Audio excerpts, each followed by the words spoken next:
আসসালামু আলাইকুম। Pipe fitter training centre থেকে আবারও যে যেখান থেকে দেখছেন সবাইকে জানাই আন্তরিক শুভেচ্ছা ও অভিনন্দন। আমার প্রাণপ্রিয় নতুন পুরাতন যে সমস্ত ছাত্র ভাইরা আছেন, আজ সৌদি আরবের অত্যন্ত গুরুত্বপূর্ণ একটি বিষয় যেটা আছে কিভাবে ইন্টারভিউ হয়। ইন্টারভিউতে সাধারণত খুব কমন কোন কোন প্রশ্নগুলো আপনাকে জিজ্ঞেস করবে, আমরা আজকে সেভাবেই একটি ইন্টারভিউ নেব। আমাদের দুজন ছাত্র আছেন, এই দুজন ছাত্রর কাছ থেকে আমরা ঠিক সৌদি আরবের সেম ক্যাটাগরি যেভাবে ইন্টারভিউ হয় ওইভাবে আমরা একটা ইন্টারভিউ নেব, যাতে করে এই ইন্টারভিউর মাধ্যমে আপনারা যে যেখান থেকে দেখছেন, আপনারাও যারা নতুন আছেন ইন্টারভিউ কখনো দেননি তারা বুঝতে পারেন যে আসলে কিভাবে ইন্টারভিউ হয়।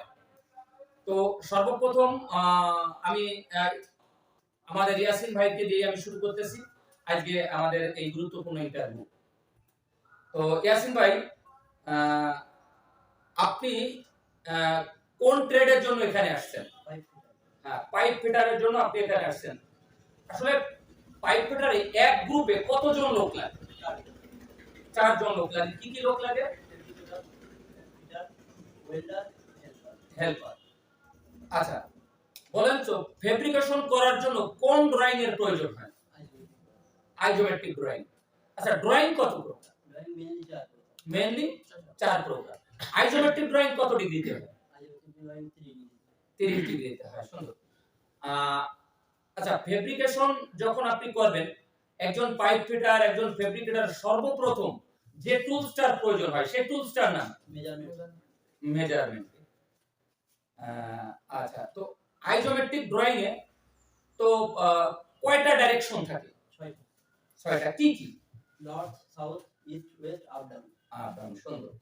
আচ্ছা, রুলিং কয় প্রকার? রুলিং মেইনলি 2 প্রকার। মেইনলি 2 প্রকার। কি কি? Vertical ruling, horizontal ruling. হ্যাঁ, ভার্টিক্যাল রুলিং, হরিজন্টাল রুলিং। আচ্ছা, বলেন তো আপনি তো একবারই নতুন, তারপর আচ্ছা হরিজন্টাল রুলিং আপনি কিভাবে চিনবেন এবং হরিজন্টাল রুলিং এর পাইপ কোন দিকে যাবে? হরিজন্টাল রুলিং আমি চিনবো এলিভেশন সমান থাকবে। জি। আর পাইপ ট্রাভেল যেদিকে যাবে ওই দুই দিকের মাঝখান দিয়ে পাইপ যাবে। সুন্দর। আমাদের আলহামদুলিল্লাহ আমাদের ট্রেনিং সেন্টারে আমরা ড্রয়িং এর এ টু জেড পাশাপাশি রুলিং, আমার ভাই অলরেডি শেষের পথে, সে রুলিং সম্বন্ধে ও অনেক আলহামদুলিল্লাহ অনেক এগিয়ে গেছে। আচ্ছা, ভার্টিক্যাল রুলিং কিভাবে চিনবে একটু বলেন তো? Vertical ruling elevation up down. জি।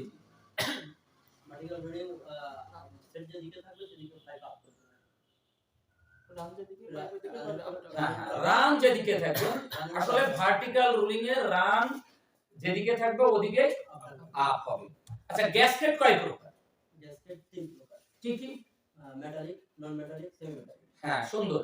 আমাদের দেশে আসলে অনেক ট্রেনিং সেন্টারে শেখানো হয় গ্যাসকেট 2 প্রকার, মেটালিক এবং নন মেটালিক। আসলে না, গ্যাসকেট 3 প্রকার হবে, মেটালিক, নন মেটালিক এবং সেমি মেটালিক।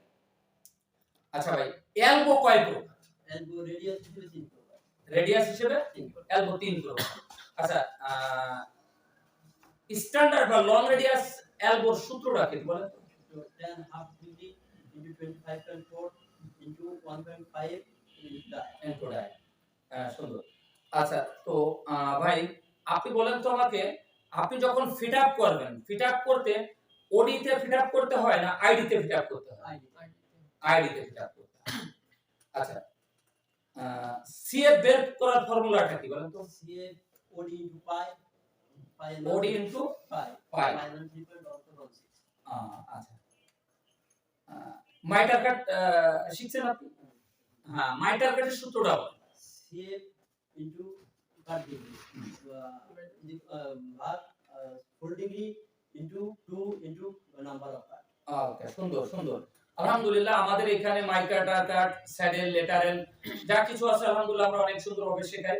আচ্ছা, তো আপনি বলেন তো যে কোনো ডিগ্রিতে আমি যখন এলবো ফিট আপ দেব, এটা যখন রাইট অ্যাঙ্গেল যে আমি মাপবো কিভাবে মাপবো?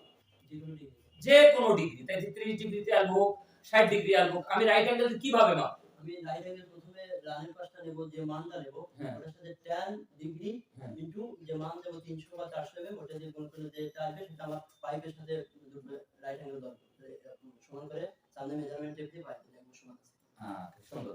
আসলে এনি ডিগ্রি, যে কোনো ডিগ্রিতে যখন আমরা ফিট আপ দেব তখন আছে কিভাবে আহ, আপনার রাইট অ্যাঙ্গেল যে চেক করতে হয়, এটা হচ্ছে তার ফর্মুলা। আচ্ছা, তো বেভেল ডিগ্রি কত? 37.5 আচ্ছা, এর সূত্রটা কি বলেন তো? 37.5 into 5 thickness। 5 থিকনেস। আচ্ছা, আপনি কি বলতে পারেন আমি একটা বেভেল অলরেডি করছি, করার পর আমার এই বেভেলটা কত ডিগ্রিতে আমি কাটছি, এটা আমি কিভাবে বের করব? এখন প্রথমে আপনার পার্ট এমএম দিতে হবে, কাট এমএম ভাগ ভাগ মূল থিকনেস 5 থিকনেস, হ্যাঁ, যা হবে ওটা শিফট হবে। শিফটার। সুন্দর সুন্দর। তো যাই হোক, আলহামদুলিল্লাহ, আমার ভাই অত্যন্ত সুন্দরভাবে আমার প্রত্যেকটি প্রশ্নের উত্তর দিয়েছেন আমার ট্রেনিং সেন্টারের ভাইয়ের শেষের পথে। তো আলহামদুলিল্লাহ, আমার ভাই যেভাবে প্রশ্ন দিলেন, আমরা দেখেন কোনো লেখার কোনো কিছু নাই, লিখে লিখে বা আগে থেকে আমরা এই পরামর্শ করে নেইনি। তো আমরা মূলত চাই যে আমাদের ছাত্ররা এখান থেকে যারা বের হবে, যাতে সৌদি আরব যে অন্তত ইন্টারভিউ যখন দেবে তখন যাতে তাকে নাই করতে পারে, অর্থাৎ ফেল না করতে পারে, আমরা সেভাবে গড়ে তুলে দিই আলহামদুলিল্লাহ। তো এই ছিল আমাদের ইন্টারভিউ। আর যে প্রশ্নগুলো আমি করলাম এটা খুব গুরুত্বপূর্ণ, এই ইন্টারভিউ গুলোই সবসময় করে থাকে।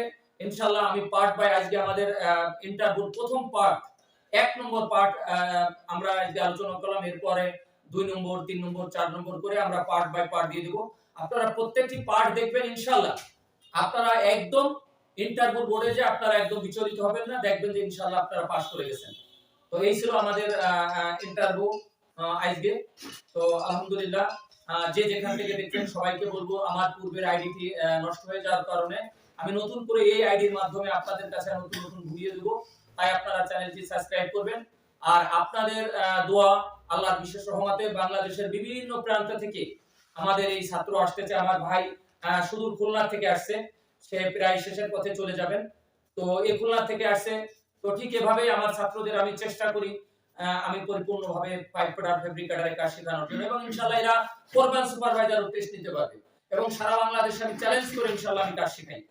তো দেখুন ভাই, আমি দীর্ঘ 11টি বছর সৌদি আরবে এই লাইনে আমি সুপারভাইজার হিসেবে কাজ করেছি। সৌদি আরবের যত বিপদ, যত সমস্যা, তার একটি কারণ কাজ না জানা। তাই আসুন আপনারা কাজ শিখুন।